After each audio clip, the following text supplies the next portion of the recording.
what an eventful day it has been here at the Airbnb. Well, I got my knees tattooed yesterday. Go check out my Instagram to see that. And so I'm healing those. I was doing a live stream a few minutes ago and I was just grabbing a stick in Maggie's mouth just like because she wanted to play while I was live streaming. And I wasn't paying attention and she went to adjust the stick and clipped my finger. It's not that bad, but she actually cracked the nail like in the middle of my finger.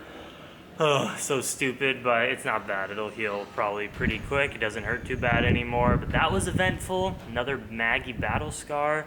And I listened to a live stream with Drew and Tim Sheaf. I'm watching the UFC fights.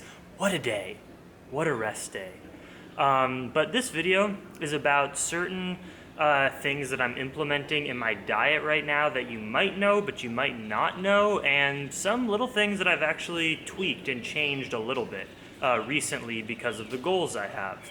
You know, my diet over the last 6.5 years as a vegan has stayed relatively similar in terms of the kinds of foods that I eat. I go for whole foods. I'm mainly high carbohydrate. And of course I eat some refined foods like some vegan cookies or soda once in a while, but I try to keep it pretty legit most of the time. But what changes are the times that I eat, the portion size that I eat, the macronutrient breakdown that I eat. And I want to give you guys an update of kind of what I'm doing right now, because a lot of my channel is for you to just experience the results of how I'm living and what I'm doing, and I need to give you guys the information so that you can see the results and then hear exactly what's going on. So there's kind of 3 points that I've changed slightly recently that I'll talk about, and then in the end of the video I will talk about, I'm sorry this hasn't been put to sleep because, well, I'm sorry and I'm not sorry, because I just listened to this interview with Tim and Drew, and again, some things started to get me thinking, so it's gonna go into a meat experiment and an ex-vegan talk at the end of this video, towards the end. But first, let me quickly say the 3 things that I wanna talk about in terms of how I'm eating these days, and some changes. First off is that I really love intermittent fasting. You probably know that if you've been watching my channel for the past year or so. I've been implementing intermittent fasting even on riding days, most days of my life. What that means for me is like a 10 a.m. to 6 or 7 p.m. eating window, giving yourself 8 or 9 hours to eat all of your calories throughout the day, thus fasting for the other 15 or so hours of the day. And the reason that I do this, there's actually many reasons. First off, it's scientifically so proven, there's so much data and science, whether you're vegan, whether you eat animal products, it doesn't matter, that giving yourself a larger fasting window in that 24-hour period of your day and having a slightly shorter eating window, like limiting it to 8 or 9 hours instead of like eating at 7 a.m. and finishing at 8 p.m., having a longer eating window versus your sleeping fasting window, by extending your fasting time, it means that your body is going to be just doesn't have to work as hard all freaking day. I mean, when you're eating food, of course food is good for you and you assimilate nutrients and it's healthy, of course, and you need energy, but it's also taxing on the body because you're putting in stuff, it has to burn it has to put nutrients in certain places, and has to digest, and that takes energy. When if you're an athlete, you're very physical like me, or you're trying to heal certain things, to give your body a longer period of time of just rest without constant food going in your body, it's been verified by so many sources that it's extremely healthy. It increases longevity. It's a really good idea. And as someone who does love food a lot, I love to eat, I find that like intermittent fasting, you get used to it. First off, like it's normal for me now not to eat food until about 10 a.m. It gives me a lot of energy in the morning. I don't think about food those first few hours because I've just trained myself, and then when it is time to eat, I kind of get to eat larger portion meals in shorter periods of time, which is kind of how I like to do it. It's very satisfying for me. So intermittent fasting, it's a great thing. You should try it out. Next thing is that I am front loading my calories. This is the most recent change. What that means is usually the past like probably couple years, I kind of have a small breakfast, bigger lunch, and biggest meal is usually dinner. That's just what naturally felt best to me, to kind of go to bed stuffed and happy. Just felt, I guess, satisfying to me, and I didn't do it for any scientific reasons, just it's what I naturally did, and I kind of like to feel light in the morning. But I'll be honest, while I do have energy, I'm usually very hungry by lunchtime because I have like a pure fruit and kind of lower calorie, maybe 500 to 700 calorie breakfast. Whereas my dinners, catching up on the calories that I need, because I usually eat 3,000 to 4,000 calories a day because I'm big and tall and physically active, I save those calories for the end. But I recently watched a Dr. Greger video, and you can go Google it or search it on YouTube, and there are actually studies that show that front loading your calories in the day, having your biggest meal actually be your breakfast, and then slightly smaller for lunch, and then even slightly smaller for dinner, is much better for your digestion and for your body to recover and heal. And I think they even talk about certain longevity increases, although I'm not exactly sure. But when you think about it, it does make sense. Just think about it purely intuitively. Once you've woken up and you're about to eat your first meal, maybe you've intermittent fasted, it's at 10 a.m., you're about to go live out your whole day. It makes sense to get the most calories during your first meal so that you're fully alert and have your nutrition and ready to go and energy. And then when you're about to go to bed, maybe you eat at 6 or 7 p.m., then you'll go to bed at 9 or 10. If you eat the smallest meal at the end, that gives your body the least amount of work it has to do to digest, thus allowing yourself to sleep better. Because if you eat a bunch of food right before you go to bed, your body is working really hard, and that is not in alignment with trying to sleep, and it's complicated and not as efficient for the body. You want to actually be done with your digestion by the time you go to bed so that you can really get into that healing mode versus digesting while you're sleeping. So I've recently completely changed that, and that is a new change, and I've done it for the past few days, and I love it. It makes so much more sense to me, and it feels even better. I have higher energy sustained throughout my day. I've been sleeping very, very great, although I usually always sleep great, but I've honestly noticed even better. It was quite normal for me to wake up sometimes 2 times pretty consistently in the night to go pee or something. And even when you're eating food, even if it's not just water, I eat high water content foods because I'm cooking and boiling and steaming and all this stuff. And I usually have to pee a couple times in the night because my stomach is pretty full, pressing against my bladder. Now, eating the smallest meal at night, I've found that I have not been waking up to pee. The other night, I don't think I woke up once, and that was like the first time in a very long time. So I am really happy that I learned that from nutritionfacts.org, from Dr. Greger's videos. So I'm front loading my calories now instead of back loading them. And then the last thing is I'm eating slightly higher protein than normal. I'm not eating high protein as in just high protein compared to the average person. In the last few months, just living on the bike life, I eat a high fruit, high carb lifestyle. I've been eating about, I would say on average, 50 to 70 grams of protein per day. Keep in mind, I'm 155 or 60 pounds right now. And I recently typed some of my food into Chronometer or MyFitnessPal or whatever, and I am aiming towards eating about 100 grams of protein per day. Now, the reason I'm doing this is because here I'm at my Airbnb right outside of Managua, and I got a little extremely cheap, amazing gym membership. It's $5 for a week of unlimited usage of the gym.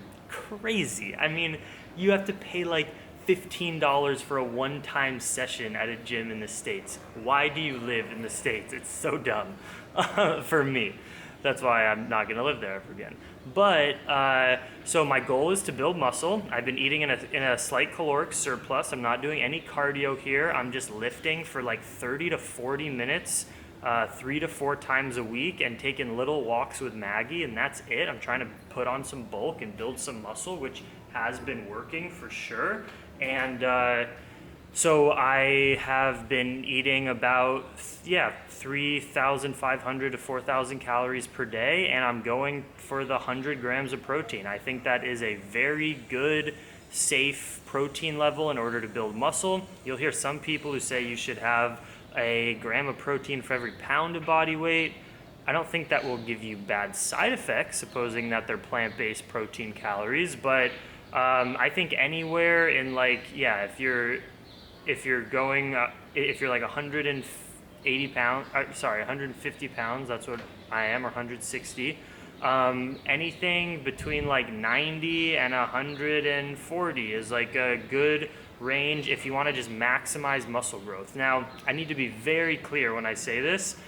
My biggest muscle building phase, where I had the most success putting on the biggest amount of mass I've ever done, happened to be when I was consistently lifting in college and I was a fruitarian, probably eating something like, I don't know, 30, 40 grams of protein per day, and I was like 170 and 80 pounds. So I do have anecdotal evidence that protein doesn't really matter as long as you're eating sufficient calories, even if it's in very low protein foods like fruits, which is what I was eating when I was fruitarian. You can still put on real muscle. I had real muscle. I could lift serious weights, much heavier than I can lift right now because I haven't lifted in 2 years consistently, living on the bicycle.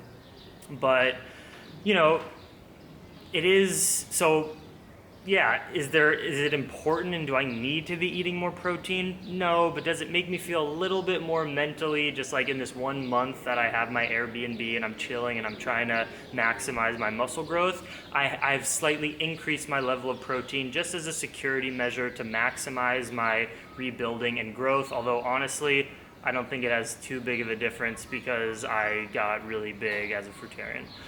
Okay, now the last thing, I'll just touch on this a little bit because I don't want this to be a fully clickbaited title video. You know, I did watch that interview today, and I have to say, even though I the other day announced that I am not going to be doing this trying out meat for 30-day experiment because my carnivore and ex-vegan friends honestly did get me thinking and inspired me in a way to question if veganism feels the best for me in the moment, in like the short term. You know, I really believe in eating a high plant-based diet long term in terms of decreasing risk of heart attack and increasing longevity, decreasing risk of cancer. But you know, it is still interesting that all these people who used to be vegan, who did believe in the science and all of that, tried animal products out of desperation and then felt really good in the moment, in the short term, immediately after doing it. Of course, that gets me thinking, like, why wouldn't it? When a ton of my close friends say, Jackson, put on the brakes, you think you feel great? I thought I felt great, as we've known each other as vegans for the last 4 or 5 years. Then I eat animal products and I feel way, way better. So maybe we need to question the science. I'm still all over the place with this, guys, I'll be honest. I feel confident in plant-based, we're talking just health right now. I feel confident, but it's still just like, it's hard for me to deny myself even entertaining the idea of trying meat for 30 days and seeing how my body feels. Like, wouldn't we want to know? Like, I've only eaten plants for the last 6 years, and people say, you ate meat your whole life growing up, so you know you feel better as a vegan. It's a bad argument, because listen, sure, like when I ate meat growing up, I also ate tons of French fries and milkshakes and tons of carbohydrates. I've never tried an experiment of being 90% plant-based and having been vegan. Sorry, let me rephrase that. I have never had the experience of being vegan for 6 years. And look, could I gradually, slowly have be depleted in something? Sure. I'm open to that because I'm not a tribal, closed-minded vegan. Do I think that's the case? No. I have great energy. I'm fit. When I want to put on muscle, I can do it. I bike all over the world. I have great energy. My sexual functions are perfect. I think everything's good, but you have to be open to things. Like, of course, there is a potential in the scientific realm of the universe and the world that I've maybe slowly depleted on something, don't notice that my energy is lower than it could be, and I just don't know because I've only eaten plants for the last 6 years, and then I introduce an animal product and something turns on and shifts. And the reason I'm saying that, even though it sounds crazy to me, is because my personal friends, guys, from Elise to Drew, people I know in the actual real world that I've hung out with, say, Jackson, you have no idea. I didn't think it would happen either, but I ate this one food and something changed in me overnight that I felt like my body needed that. Now, the reason I am not yet convinced to try that is because I think there is a potentiality of feeling that something is different in your body, so you feel a certain high from it, but it doesn't mean that it's good long term to keep doing that. That's where I think the biggest, I haven't seen any good evidence from these ex-vegans and carnivores saying that, yeah, there's actually studies showing that eating carnivore or eating 10% of calories from meat is actually like much, much better than fully vegan. There's studies showing that. I haven't seen that yet. So a part of this video is like, if you have those studies, if you have that information, look, I'm not a tribal vegan. I have vegan tattoos because with all that I've learned over the last few years, I truly believe in it. But the whole point of science and doing things fact-based is being open to the fact that you're wrong. It's the whole point, guys. And look, there's so many loopholes in the phrase, vegan is best, period. Let me tell you right now, and I've been saying this over and over, so if you're bored, click out. But there are loopholes in that system, so if you're a vegan who just says, nope, period, vegan is best, no matter the vegan diet compared to anyone who eats animal products, veganism is more sustainable, more ethical, and healthier. Just listen to this simple fact. If you're a vegan who eats industrial grains, legumes, rice, bread, and the occasional vegan Ben & Jerry's ice cream and you shop at a grocery store, versus someone who mainly eats most of those things, but then buys a cow from a local farm, and that one animal's life is taken, and then they butcher it up and put it in your freezer for your meat for the entire year, and that becomes like 50% of your calories, thus eating much less from the industrial food system, and you only harmed one animal and can live off of it for a really long time because you're replacing those calories with industrial plant foods. Guys, that is better for the environment. It is more ethical to animals, less animals are being harmed, and the health thing, I haven't been convinced that eating beef is healthy, although a lot of these carnivores will say that it is, but that's the one point there that it hasn't convinced me to try this experiment. I need to see evidence that it is not dangerous and does not increase risk of heart disease, cancer, osteoporosis, all this stuff, if you eat 10 or so, or 20, or whatever you want to show me, to show that increasing your cholesterol levels and eating animal products is actually not dangerous at all. If that's the case, then I would be 100% open to trying meat and the most local sources. Like I would literally buy local eggs, and I live in Central America, it's easy to do that. And the reason I'm open to the experiment is if we get the evidence that us vegans were wrong, which I don't think we are, but again, I'm open-minded as fuck because I'm science-based, not tribal-based. If we get the data that meat is actually not dangerous, which again, I think the data is pretty clear, but if someone presents that to me, then there would be 100% justification if you've been vegan like me for 6 years to then see how it feels in the short term, because if you combine those two, it's not dangerous long term, and you try it in the short term and feel better than when you were fully vegan, then boom, 100% I'd be changing my diet and including whatever amount of animal products that I ate in that experiment, because I would, if I felt better, which by the way, I don't think I will, but a lot of my friends said they felt better. So yeah, and some of you are gonna say, wow, you're not vegan, Jackson. Even entertaining the idea of eating an animal product, you're not vegan. And literally, I don't give a fuck anymore. You guys are in a really bad place. It's not logical what you're thinking. I'm so vegan, I believe in animal rights in the context that it's meant for humans to be fully plant-based so that we don't have to harm animals. I love that, and I will continue doing that 100%. And I haven't eaten animal products, and I will continue being vegan until I see the evidence that there is another diet that is better for humans. And then if I did that, I could figure out how to do it with harming just as few animals as I am vegan, because as I said, there's a huge difference being a fast food or grocery store conventional meat eater versus someone who eats 10 to 20% of total calories from animal products that are 100% local, and maybe you hunt one animal and that's all your meat for the year in your freezer. I mean, that's one animal. That's less animals than I guarantee your year of eating bananas transported around the world and killing roadkill kills. I mean, it's just a fact, guys. You have to get out of this paradigm that veganism, period, is better no matter your vegan diet compared to any meat eater. That's not true. It's nuanced. For the vast majority of people who aren't buying local and who are buying grocery store food, 100%, I would say vegan, like 100% of the time is the way to go. But there are nuances here. There's different ways to eat animal products. There's different ways to be vegan. A local vegan diet, that's the best. But again, this whole experiment that I don't think I'm gonna do, but entertaining the idea, is if I get the evidence that human health could be increased with animal products. But I've yet to be presented with that evidence. But they said some compelling things in this talk which got me thinking, and I'm gonna watch some more videos because I'm not afraid to look to the other side. I'm not afraid. I do it because I'm interested in facts and science and data, not just tribal veganism. Tribal anything isn't good. We should do things because they're the truth. So I'm still vegan, still happily remain vegan until the science proves me wrong. Much love. Dream extreme.